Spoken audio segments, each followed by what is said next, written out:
ઉનાળાની કડકડતી ગરમીમાં ઠંડકનો અનુભવ કરવા માટે આજે જ આવી જાઓ કૃષ્ણા કિંગ વોટર પાર્ક,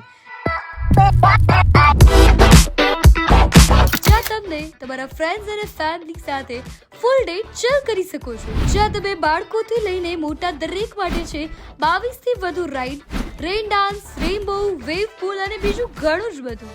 અને એકવાર અહીંયા આવી ગયા પછી તમારે બીજી ક્યાંય જવાની જરૂર જ નથી, કારણ કે અહીંયા છે હેલ્ધી એન્ડ ટેસ્ટી ફૂડ, એ પણ માત્ર 400 માં. અને હા, તમે અહીંયા ઘરેથી ફૂડ લાવીને પણ એન્જોય કરી શકો છો. એન્ડ વિધાઉટ ફૂડ તમને પાસીસ મળી જવાનો છે માત્ર 300 માં. અને તમે અહીંયા આવી ગયા પછી તમને મળી જશે માત્ર 50 રૂપિયામાં લોકર, કોસ્ટ્યુમ ફક્ત 50 રૂપિયામાં, ડિપોઝિટ 50 રૂપિયા સાથે. અને અહીંયાનો ટાઈમિંગ રહેવાનો છે સવારે 9:30 વાગ્યાથી સાંજે 5:30 વાગ્યા સુધી. ફૂલ ડે તમે વોટર પાર્કમાં મજા માણી શકો છો. New 150 fit ring road, Munjka ચોકડી પાસે, રાજકોટ. વધુ માહિતી માટે સ્ક્રીન પર આપેલા નંબર પર અત્યારે જ કોન્ટેક્ટ કરો.